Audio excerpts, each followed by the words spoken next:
Hey everyone, this is Corey with Stafford ZDC, and you're looking at a lot of knives here on the table. And this is, I believe, everything that's come in the last like 3 days for pass around. And I know there's more on the way. So I wanted to make a quick video just kind of showing you what's come in and give you a little preview about what's going to be coming up here shortly on the channel. Sorry I haven't been posting as regularly. I'm officially on my co-op cycle, my internship here for school, so I should get the chance to film on Mondays and Fridays, which will give you guys some more content regularly throughout the spring and summertime. Apologies in advance for the fan noises you're going to hear in the background. It's like almost 90 degrees here in Southeast PA, and it's April 14th. It's like stupid fucking hot. But yeah, so without further ado, let's get into this, and let's start with the one that arrived today. This is the DC Blades Scythe.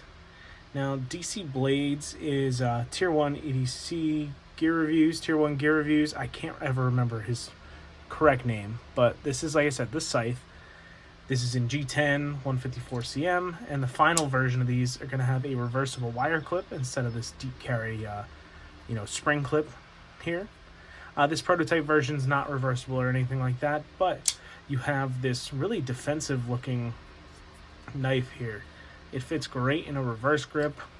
You know, you can still use it for your everyday type tasks, and you have a really fine point for getting into packages and whatnot.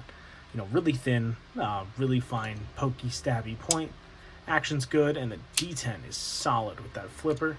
And, of course, with all that exposed grind, you might have saw me do it earlier, you can flick it open, and not just with your middle finger, you can catch this with your thumb too. Just make sure you're not going to get in the way of the flipper. And I did it earlier. Now I'm under the camera and can't do it. There we go. So that is the DC Blades Scythe that's coming up, and the reason I stutter is because this is made by Shieldin Knives, and I kept wanting to call this the Shieldin, but it is the Scythe. You can see the blade shape. You can kind of get an idea of where that name comes from. Alright, and then two knives that came in together. We have this model here from O-Knife, and the name is on the other side, thankfully. This is the Rubato 3. It is KN1518 is the product code there, or the model number. This is a little axis lock knife on bearings, 154cm, and this is pretty good. There's very little play that I could tighten out. It had no play earlier when I got it, and it is on bearings, like I said, so it has stupid smooth action, and the detent for a bar lock is pretty good on this. It's quite, with the bearings, it's quite satisfying to use. It's something that not a lot of modern bar lock knives use, so it's nice to see bearings here and then on these. I believe Asher Knives uses bearings on his models. And then you have the O-Knife here using bearings. Most other ones that I can think of all use phosphor bronze washers, so that is pretty cool. This guy is a little bit on the small side. I wear a large size glove. Get like 3.5 fingers on this. I can get my whole hand on, but it's a tight squeeze, and it's kind of a bit of a hammer grip to do that. So not a large knife by any means, but certainly not too small. Now, what came along with that is the Kizer Drop Bear. This one's sporting some Jungle Wear Fat Carbon, which this is my first experience here with Fat Carbon. The 9 here was my second, because they came a day or two apart. And it's interesting. It's a material that visually does absolutely nothing for me. I kind of hate the way that Fat Carbon looks. But in hand, it's surprisingly good. There's quite a bit of texture to this, which, it's hard to show it off because you have the shiny parts, but all these matte areas have some texture to them, and you can feel the different layers, and that actually makes it pretty good in hand. Now, this knife is also a touch small for me, just enough room for 4 fingers. Not tiny by any means, but it could benefit from a little tiny bit more handle. This has a really thin grind. I've used this a little bit already, and the action's good. You have to give it a little bit of help to get it started, but then it swings shut on its own. Just a little shove, and it'll come shut on its own. I haven't taken this apart, but I want to say it's on the strongest setting most likely. It's not a super strong detent, and it's certainly not hard to disengage the lock on this. But, you know, it has that adjustable detent kind of thing on the inside. So that's another cool feature about this knife. But overall, it's been pretty good to use so far. The clip is nice, feels pretty good in hand. It's nice and smooth and rounded over. So this has been quite ergonomic to use, and you guys will see a full video on this. Next up, the Quiet Carry 9. This is one of the most anticipated and exciting knives of 2023 so far.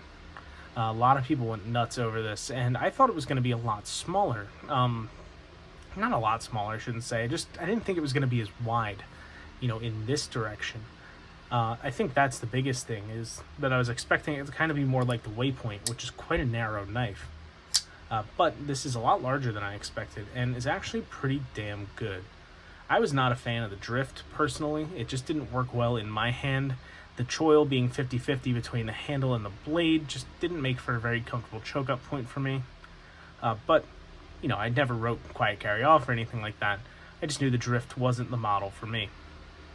But the 9 here, the 9 is really interesting. The 9 has this great traditional straight back clip point, which is kind of Bowie-esque. You know, if you ask me to just draw a generic knife shape, it's kind of the blade shape I would come up with. And you have 20 CV on this one, not, what the hell is it called? Van-X.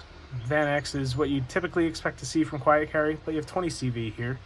You have their signature dots there that I forget what they represent, but they're there.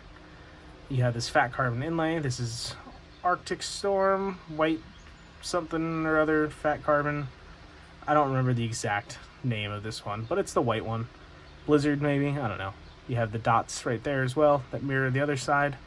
And it's hard to tell, but there is some micro milling texture to this. You know, you can't really feel it, but it's providing some meaningful grip, believe it or not. And it's quite comfy in hand. Again, this tends to be just a touch small for me. This finger choil is not made for chunky fingers like mine. It works, it just, your finger doesn't really rest all the way in it unless you want to stay beneath this, or above this knuckle, I guess, on the finger, which kind of forces it more into the saber style grip, which is 99% of EDC use anyway. But nevertheless, that's how it fits my hand. And this has stupid action that I would have to believe is on bearings, and I'm having a hard time seeing in there right now. But I'm going to say it's on bearings, because this kind of action on washers would really shock me, especially from Quiet Carry, because the Waypoint and the drift do not operate like this. That's for sure. And last but not least, we have 2 fixed blades from Kizer. They're interesting. I've only handled these. I haven't used them at all yet. This first one here is the 1048A1. See, it's in D2. And this is the Cabox. It's a Styles design, who I don't know anything about. But you can see, you might like the profile of this knife. Immediately, I absolutely hate it. This ring is in my way. It's uncomfortable. It's just a nightmare to hold on to because it flares, so it digs into your pinky. And you can get above it, but then I'm really holding the knife out my fingertips, and it's just not great. Sorry about the interruption there. Just had my dad screaming across the house. But you have a nice Kydex sheath with pretty good retention. You can hear that snap there. But yeah, ergonomically, this just doesn't work for me at all. Where I want to be with this, if I want to hold it back further, this ring is kind of digging into my pinky. I want to hold it out here. Now my pinky's got nothing to hold on to.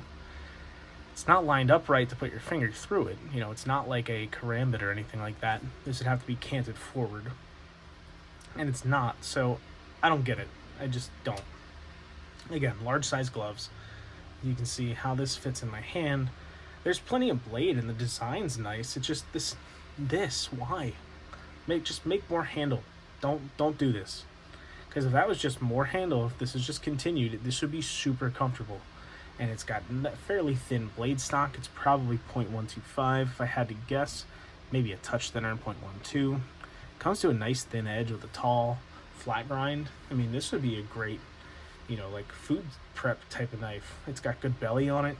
This would be excellent to use for all sorts of different applications. But it just doesn't work good in hand. And if you have smaller hands than me, it might fit fine. but this has really been uncomfortable. And when I put it to use, I'm not looking forward to the way that this feels in my hand when it's digging into wood or anything like that in the meantime. So that was, again, the Cabox. You can see that right there.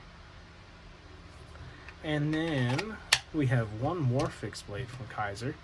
This one doesn't have quite the retention of the other one. I mean, it's solid. There's no rattle or anything like that. It's just there's no audible click. That was just the noise really of it coming out of the sheath. You heard there was no noise at all when I put that back in. Yeah, you can hear not a whole lot of retention on that one, at least not audible retention. But this one, really interesting design here. This is the 1049A1. This one's also in D2. And this is again a Styles design, and this one's called the Elgon. Now, this is like a Quaken fighter kind of design here. It very much reminds me of like a self-defense style knife. You have a really thin grind. I mean, it gets impressively thin. You know, you're not going to be able to see this, but it gets to a very, very thin edge with this full height flat grind.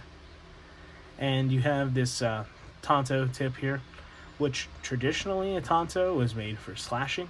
You know, we think of them as utility blades, but it was to, when you were swinging, you know, like think of a katana, a samurai sword, that you would have continued edge beveled in the correct direction for when you were finishing that swing to continue to cut.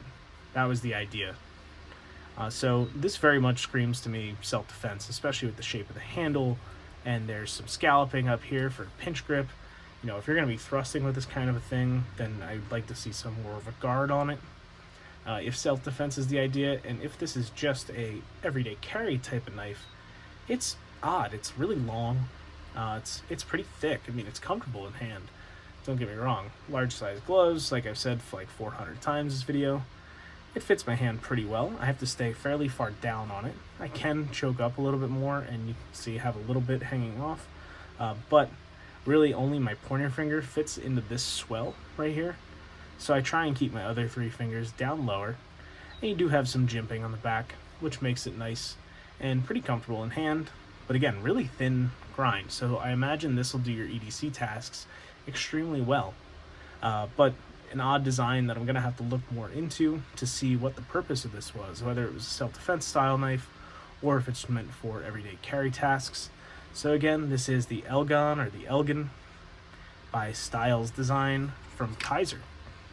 And again, the sheath does not have great retention. It does have a nice thumb ramp to get it out, but no audible snap or anything, so you know, gotta pay attention, make sure you know that the knife is in its sheath.